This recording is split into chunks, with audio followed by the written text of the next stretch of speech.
Okay, good morning, everybody. So today we're going to talk to you about the role of the NRAS Q61R mutation in the pathogenesis of Kaposiform Lymphangiomatosis. So Kaposiform Lymphangiomatosis, or KLA, is a disease, as you know, with very high morbidity and mortality, and is characterized by these multifocal lesions of Kaposiform or spindled lymphatic endothelial cells accompanying malformed lymphatic channels. And the patients often suffer from hemorrhagic effusions, consumptive coagulopathy, and hemorrhage. Now, in 2019, Barclay and colleagues identified a somatic NRAS Q61R activating mutation in a group, in the tissue of a group of KLA patients. And this NRAS mutation is present in greater than 20% of melanomas and a number of other cancer cell types. So a couple of years previous to that, we'd published a paper where we found that angiopoietin-2, which is a pro-angiogenic factor, is highly elevated in the blood of KLA and also patients with KHE. And many of you know we've developed this into a clinical test at Cincinnati Children's, so you can send your patient samples in there to be tested. Now, getting back to the high levels of angiopoietin-2 in these KLA patients, the question is why? Why is it increased? So, what do we know about the pathobiology of KLA that could give us some insights into this? Well, we know from the original description of the disease by Cruto and colleagues at Boston Children's that there's these spindled abnormal lymphatic endothelial cells and abnormal lymphatic channels. We know from our paper that angiopoietin-2 levels are highly elevated in the blood of these patients. And then, as I mentioned, Barclay and colleagues identified this NRAS activating mutation. So we posed the following hypothesis, that the NRAS Q61R mutation drives this abnormal spindled endothelial morphology and abnormal lymphatics, that these cells produce highly elevated levels of angiopoietin-2. So to test this hypothesis, we developed doxycycline-inducible NRAS mutant and NRAS wild-type lentiviral vectors, and we use these to transfect human endothelial progenitor cells, or EPCs. Now, we used endothelial progenitor cells because we were also interested in the question of whether the NRAS mutation would push undifferentiated endothelial cells into a lymphatic lineage, as well as recapitulating some of the pathobologic features of KLA. So we infected these endothelial progenitor cells with either the NRAS mutant or NRAS wild-type constructs, and we selected for cells that had taken those up by adding puromycin to the cell culture media. And then we induced expression of either the NRAS mutant or NRAS wild-type protein by adding doxycycline to the cell culture media.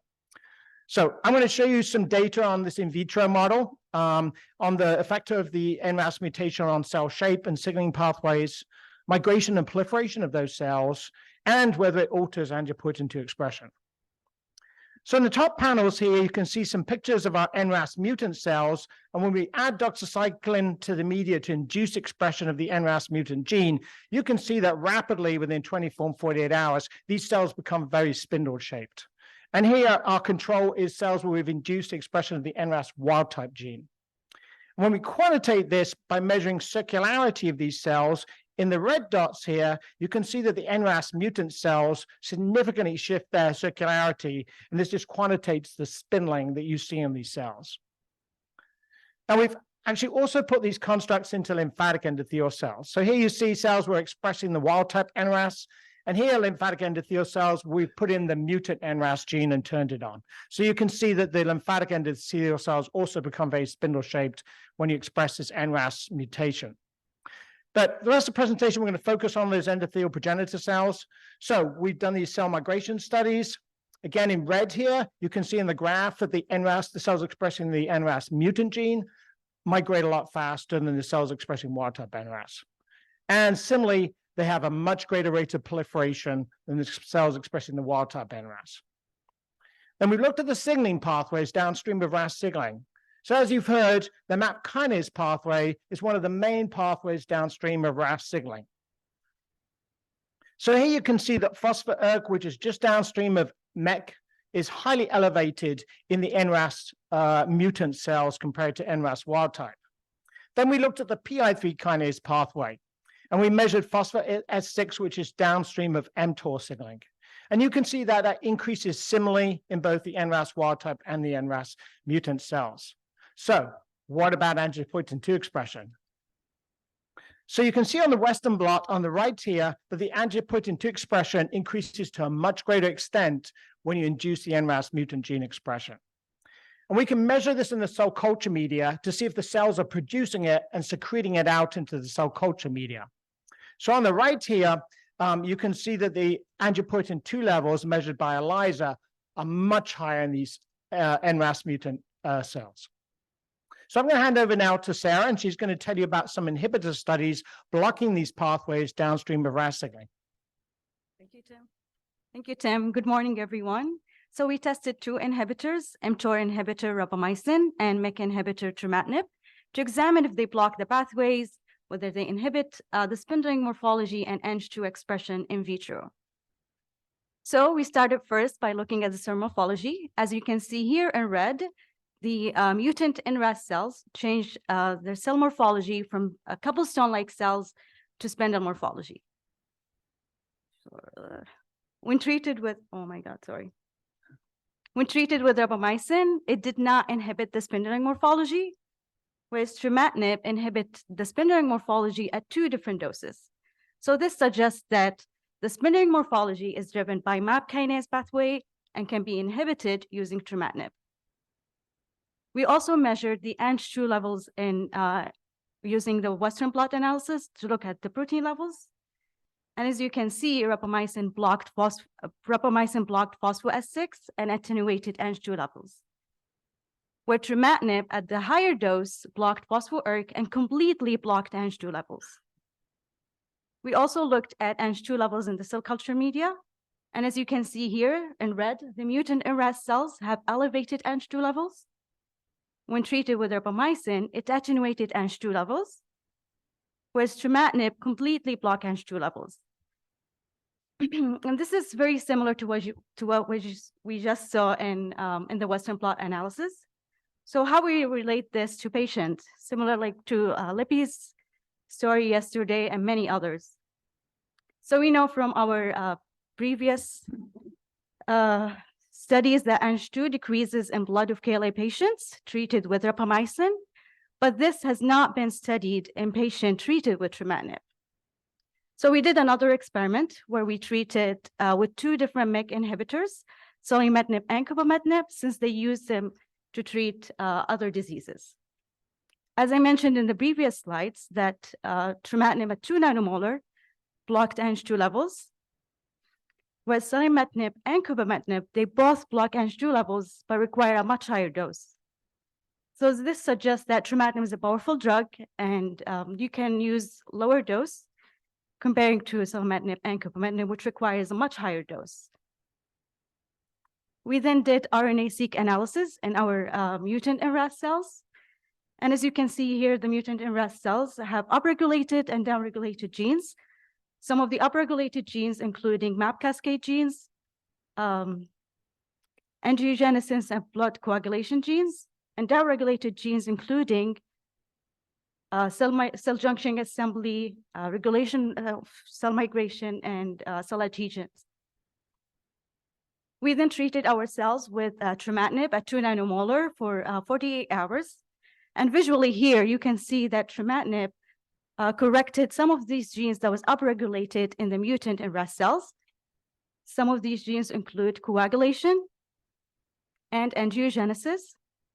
And I would like to draw your attention to one of the genes that was upregulated, which is FLT4. FLT4 encodes for VEGF receptor 3, which play an important role in lymphoangiogenesis. And Dr. Mika Vikola yesterday mentioned it briefly in his presentation. So this is very exciting for us, and it's an interesting result, but we're still in the process of verifying some of these genes. And finally, trametinib corrected also some of these genes that was downregulated in the mutant NRAS cells. As I mentioned, these results are new and we're still working on them. And I'll hand it over now to Griffin to talk to you about our in vivo models. Thank you.